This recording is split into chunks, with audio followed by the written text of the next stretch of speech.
बोलो कृष्ण चंद्र भगवान की जय हो।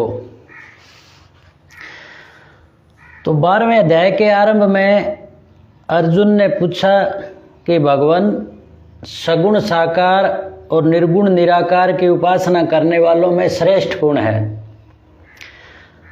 तो इसके उत्तर में भगवान ने अपनी उपासना करने वाले को श्रेष्ठ बताया और कहा कि अव्यक्त अक्षर की उपासना करने वाले भी मेरे को ही प्राप्त होते हैं, अर्थात परमात्मा को ही प्राप्त होते हैं, परंतु देहाभिमान रहने के कारण अव्यक्त अक्षर की उपासना में कठिनता अधिक होती है। ऐसे कहकर के भगवान ने 12वें अध्याय में विशेष बताया और फिर देह अभिमान रूप मुख्य बाधा को दूर करने के लिए 13वें अध्याय का आरंभ किया। तो यहाँ पर श्री भगवान बोले कि हे कुंती पुत्र अर्जुन, यह रूप से कहे जाने वाले शरीर को क्षेत्र इस नाम से कहते हैं और इस क्षेत्र को जो जानता है उसको ज्ञानी लोग क्षेत्रज्ञ नाम से कहते हैं। यानी जो शरीर है वो क्षेत्र है और जो सब कुछ क्रियाओं की जिससे शक्ति हो रही है, जिसके रहने से सब कुछ हो रहा है, वो क्षेत्रज्ञ है। आगे कह रहे हैं कि हे भरतवंशोत्पन्न अर्जुन, तू संपूर्ण क्षेत्रों में क्षेत्रज्ञ मुझे ही समझ और क्षेत्रज्ञ का जो ज्ञान है वही मेरे मत में ज्ञान है। अब भगवान कह रहे हैं कि जो सच्चा ज्ञान है वो क्षेत्र और क्षेत्रज्ञ का, जड़ और चेतन का जो ज्ञान है वही ज्ञान है। इसके अलावा अगर कोई हम कह दें, कोई कहता है कि मेरे को बहुत ज्ञान है, ये वो है, वो सच्चा ज्ञान नहीं है।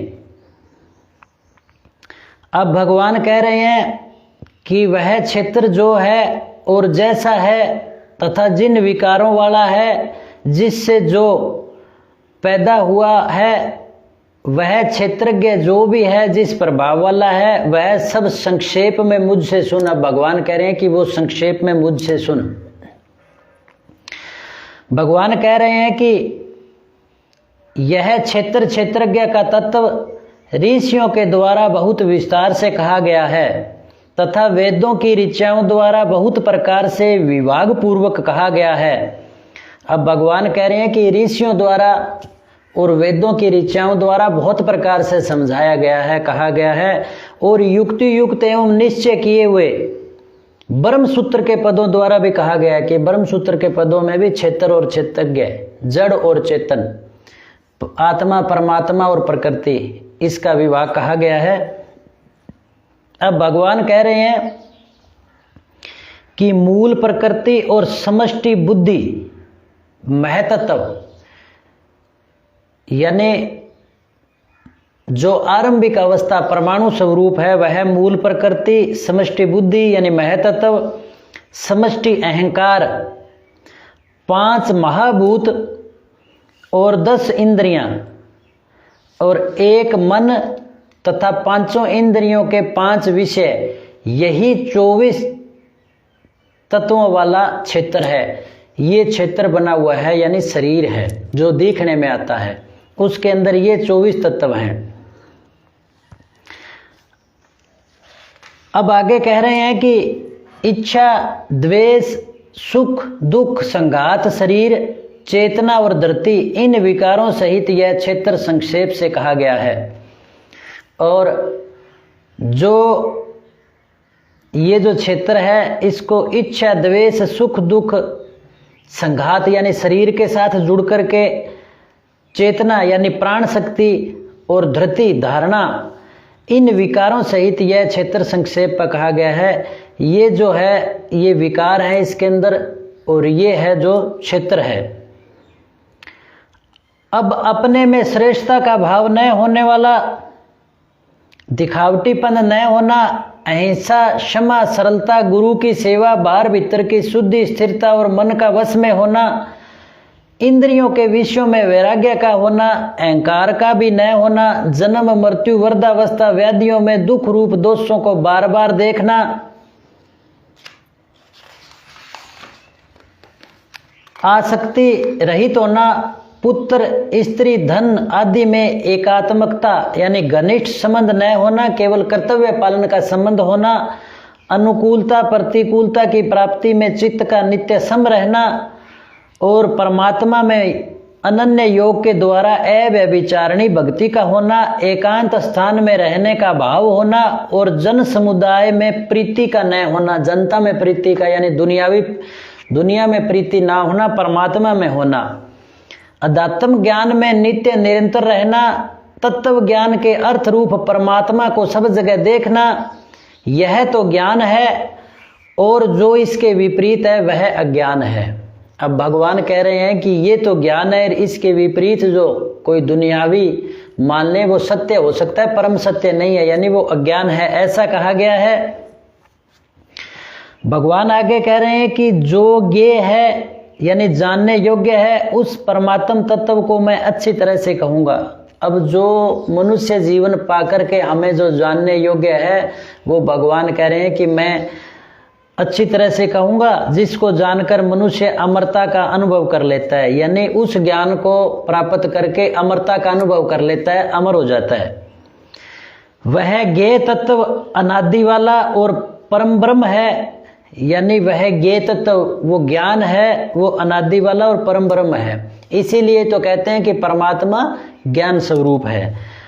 उसको न सत कहा जा सकता है और न ही असत कहा जा सकता, वो इन दोनों से परे है। यानी परमात्मा को और उस ज्ञान को, उस तत्व को न तो जड़ कहा जा सकता न चेतन कहा जा सकता, वो इन दोनों से ही परे है। यानी सत्य और असत दोनों ही नहीं। वे परमात्मा सब जगह हाथों और पैरों वाले, सब जगह नेत्रों, सिरों और मुखों वाले, सब जगह कानों वाले और वे संसार में सबको व्याप्त करके स्थित हैं। यानी वो परमात्मा है, वो सब जगह उसके हाथ हैं, पैर हैं, नेत्र हैं, सिर हैं, मुख हैं, यानी वो उनकी वो जो संरचना पावर है वो अद्वितीय है, अवर्णनीय है। वो उस पावर से हाथ, पैर, आंख, नाक, कान, जीभ सभी का उस पावर से ही कार्य कर देते हैं। इसलिए कहते हैं कि सब जगह कानों वाले, सिरों वाले, मुखों वाले, नेत्रों वाले हैं और वे संसार में सबको व्याप्त करके स्थित हैं। यानी वो परमात्मा सबको व्याप्त करके संसार में स्थित है, यानी उनकी अध्यक्षता में चराचर जगत है। अब भगवान आगे कह रहे हैं कि वे परमात्मा संपूर्ण इंद्रियों से रहित हैं। अब परमात्मा के कोई इंद्रियां नहीं है, इंद्रियों से रहित है और संपूर्ण इंद्रियों के विषय को प्रकाशित करने वाले हैं, और जो हमारी इंद्रियां हैं उन सभी को प्रकाशित करने वाले हैं। परमात्मा आसक्ति रहित है, संपूर्ण संसार का भरण पोषण करने वाले हैं और गुणों से रहित हैं और संपूर्ण गुणों के भोक्ता हैं। यानी उनका कर्तृ भाव, करने का भाव नहीं है, अहम भाव नहीं है।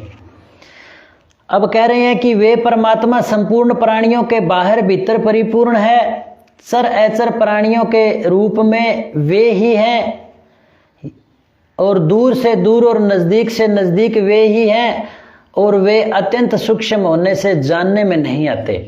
परमात्मा सभी प्राणियों के बाहर भीतर है। जैसे जल की मछली के अंदर जल, बाहर जल, चारों तरफ जल, शरीर भी जल के अंदर जल तत्व से बना है।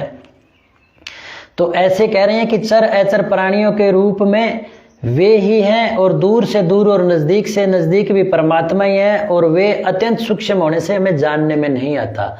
और आंख में कचरा गिर जाए तो हमें दूसरे की जरूरत पड़ती है, स्वयं आंख नहीं देख सकती क्योंकि वो अति निकट है। और बहुत ज़्यादा कई किलोमीटर दूर कुछ हो तो वो घटना हम यहाँ बैठे नहीं देख सकते क्योंकि आंखों की वहाँ तक पहुँच नहीं है। तो इसी प्रकार से परमात्मा नज़दीक से नज़दीक और दूर से दूर होने के कारण हमें इन इंद्रियों से जानने में नहीं आते। अब भगवान कह रहे हैं कि वे परमात्मा समय विभाग रहित होते हुए भी संपूर्ण प्राणियों में विभक्त की तरह स्थित है और वे जानने योग्य परमात्मा ही संपूर्ण प्राणियों को उत्पन्न करने वाले, उनका भरण पोषण करने वाले और संहार करने वाले। यानी एक परमात्मा ही उत्पन्न करने वाला है, पालन पोषण करने वाला है और संहार करने वाला है।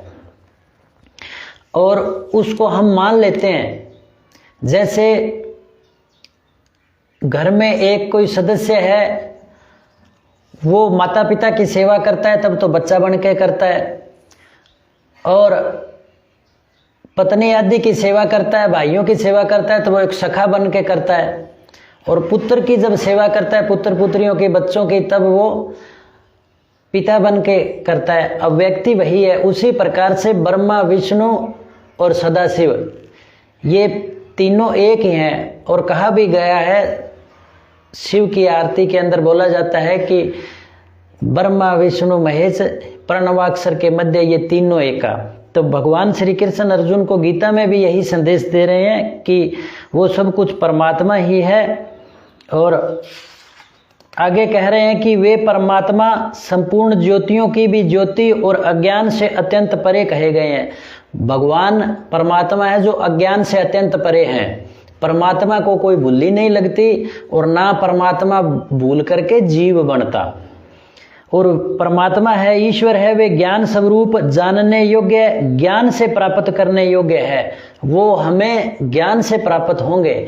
जब हमें ज्ञान नहीं होगा तो हम प्राप्त परमात्मा को नहीं कर सकते। और ज्ञान होगा हमें शास्त्रों के अध्ययन करने से, संतों महात्माओं की कथा वार्ता और सत्संग सुनने से होगा। और ज्ञान का जो सर्वोत्तम और सबसे बड़ा जो कोई तीर्थ है और जो जिससे हम प्राप्ति कर सकते हैं तो वो श्रीमद् भगवत गीता है। इसलिए श्रीमद् भगवत गीता को ज्ञान यज्ञ कहा जाता है।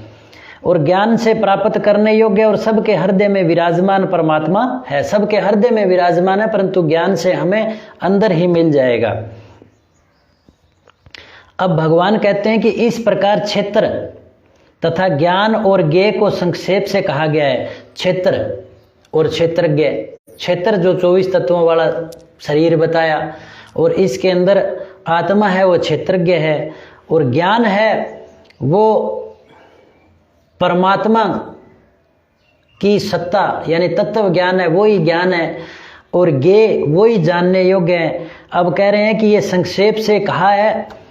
अब मेरा भक्त इसको तत्व से जानकर मेरे भाव को प्राप्त हो जाता है। भगवान का भक्त है जो इसको तत्व से जान करके जान लेता है तो भगवान को प्राप्त हो जाता है। बोलो कृष्ण चंद्र भगवान की जय हो। अब आगे कह रहे हैं कि प्रकृति और पुरुष दोनों को ही तुम अनादि समझो और विकारों को तथा गुणों को भी प्रकृति से ही उत्पन्न समझो।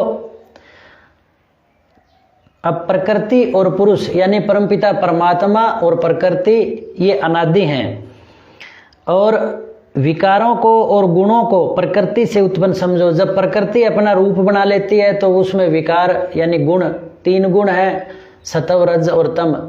वो गुण हैं जो प्रकृति से उत्पन्न हो जाते हैं, प्रकृति से उत्पन्न समझो। कार्य और करण के द्वारा होने वाली क्रियाओं को उत्पन्न करने में प्रकृति हेतु है। सुख दुख के भोक्तापन में पुरुष हेतु कहा गया है। यानी क्रियाओं को उत्पन्न करने में तो प्रकृति हेतु है। कार्य और करण में जो क्रिया होती है उसमें तो प्रकृति करती है क्रिया। अब आंख, नाक, कान, जीव है, ये प्रकृति के अंग हैं। ये क्रिया उत्पन्न करते हैं और सूचना देते हैं अंदर आत्मा को। तो अब सुख दुख, उसके द्वारा जो सुख दुख भोक्तापन में है वो पुरुष हेतु है। यानी वो फिर आत्मा इन प्रकृति के द्वारा जो हमारे ज्ञानेंद्रिय हैं उनके द्वारा सुख दुख का भोक्ता है। जो पुरुष हो उसका हेतु है, पुरुष भोक्ता है। अब भगवान कह रहे हैं कि प्रकृति में स्थित पुरुष जीव ही प्रकृति जन्य गुणों का भोक्ता बन जाता है। अब जिसकी स्थिति प्रकृति में, अब वो पुरुष फिर जीव बनाए और फिर उसको प्रकृति जन्य गुणों का भोक्ता बन जाता है। और प्रकृति के गुणों का संग ही इसके ऊंच नीच योनियों में जन्म लेने का कारण बनता है। यानी प्रकृति में स्थित जो हमें कुछ दिखाई दे रहा है, प्राकृतिक सिस्टम है, उसके गुणों में खुश होना, दुखी होना, ये संग ही उसके ऊंच नीच योनियों में जन्म का कारण बन जाता है। क्योंकि उसका संग करने से फिर वो कर्ता बन जाता है कि मैंने ये काम कर दिया, मैं ये करूंगा और मैं ये कर दूंगा। तो ऐसा कर्मों का संग होने के कारण फिर उसको भोक्ता बन जाता है, और फिर भोक्ता बनने के कारण उसको ऊंच नीच योनियों में जन्म लेना पड़ता है, वो जन्म का कारण बन जाता है। बोलो कृष्ण चंद्र भगवान की जय हो। अब भगवान कह रहे हैं कि यह पुरुष उपद्रष्टा यानी यह पुरुष अब शरीर के साथ संबंध होने से उपद्रष्टा है और उसके साथ मिलकर सम्मति अनुमति देने से अनुमंता हो गया और अपने को उसका भरण पोषण करने वाला मानने से भरता हो गया और उसके संग से सुख दुख भोगने के कारण खुद भोगता हो गया स्वयं और अपने को उसका स्वामी मानने से महेश्वर बन गया कि मैं हूँ, अहम भाव आ गया। परंतु यह पुरुष परमात्मा इस नाम से कहा जाता है। यह इस देह में रहता हुआ भी देह से पर ही है। अब परंतु वो इस देह के अंतर रहता हुआ भी इससे पर ही है, अर्थात जो हमारी शक्तियां हैं वो शक्ति का दाता परमपिता परमात्मा है। जैसे हीटर, फ्रिज और बल्ब चलता है वो बिजली की सत्ता से चलता है, परंतु वो अगर स्वयं मान ले कि मैं स्वयं प्रकाश कर रहा हूँ, मैं स्वयं ठंडक दे रहा हूँ, तो वो खुद महेश्वर बन जाता है। परंतु जो शक्ति है वो इससे परे है। तो भगवान हमें इस शरीर को चलाने और जो शरीर को अंदर बैठा शक्ति चला रही है उसके बारे में बता रहे हैं कि क्षेत्र और क्षेत्रज्ञ कैसे हैं, कैसे काम करते हैं। तो ये श्रीमद् भगवत गीता के अंदर तो बहुत ही शॉर्ट रूप में बताया गया है। इसका विस्तार ऋषियों ने जाना, सत्संग में इसका बखान होता है और वेदों की ऋचाओं में बहुत प्रकार से इसका ज्ञान दिया हुआ है। तो हमें इसका विस्तृत अध्ययन करने के लिए वेदों का अध्ययन करना पड़ेगा। बोलो कृष्णचंद्र भगवान की जय हो। अब भगवान कहते हैं कि इस प्रकार पुरुष को और गुणों के सहित प्रकृति को जो मनुष्य अलग अलग जान लेता है, यानी पुरुष और प्रकृति को, परमात्मा और प्रकृति को अलग अलग जान लेता है, वह सब तरह का बर्ताव करता हुआ फिर जन्म नहीं लेता। वो सब तरह का बर्ताव करता हुआ जन्म नहीं लेता, क्योंकि वो उसका सिस्टम जान जाता है और फिर उसमें अहम भाव नहीं रहता। जब मैं का भाव नहीं रहता, जब सब कुछ परमात्मा के प्रति परमात्मा का और कर्तव्य कर्म उनके निमित्त हो रहा है, तो वो फिर भोगता नहीं बनता, और भोगता नहीं बनता तो उसको जन्म नहीं लेना पड़ता, उसको मुक्ति हो जाती है। बोलो कृष्णचंद्र भगवान की जय हो। अब भगवान कह रहे हैं कि कई मनुष्य ध्यान योग के द्वारा और कई सांख्य योग के द्वारा और कई कर्म योग के द्वारा अपने आप से अपने आप में परमात्म तत्व का अनुभव करते हैं। अब कह रहे हैं कि ध्यान योग, ज्ञान योग और कर्म योग के द्वारा अपने आप से अपने आप में परमात्म तत्व का अनुभव कर लेते हैं, क्योंकि ये विधियां हैं और इसके अनुसार हमें अपने में ही परमात्मा मिल जाता है। क्योंकि हर जगह परमात्मा है, बाहर भी अंदर भी है, तो हमें परमात्मा हमारी खुद के द्वारा अनुभव में आएंगे। और हम खुद रहते हैं, वो अपने इस शरीर के अंदर रह रहे हैं, तो अपने अंदर ही पा लेते हैं। अब भगवान कह रहे हैं कि दूसरे मनुष्य इस प्रकार ध्यान योग, सांख्य योग, कर्म योग के साधनों को नहीं जानते, पर दूसरों से यानी जीवन मुक्त महापुरुषों से सुनकर ही उपासना करते हैं। यानी जो लोग ये समय तो नहीं जानते, पर दूसरों से सुन लेते हैं, सुन करके ऐसी उपासना आचरण करते हैं, ऐसे वे सुनने के अनुसार आचरण करने वाले मनुष्य भी मृत्यु को तर जाते हैं। ऐसा फिर आचरण बना लेते हैं, वो भी मृत्यु को तर जाते हैं। बोलो कृष्णचंद्र भगवान की जय हो। तो ये जो श्रीमद् भगवत गीता है, ये ज्ञान शिरोमणि है, और इस गीता ज्ञान यज्ञ के अंदर आने से, गीता ज्ञान गंगा में नहाने से, ये ज्ञान की जो गंगा है इसमें स्नान करने से, इस पर आचरण करने से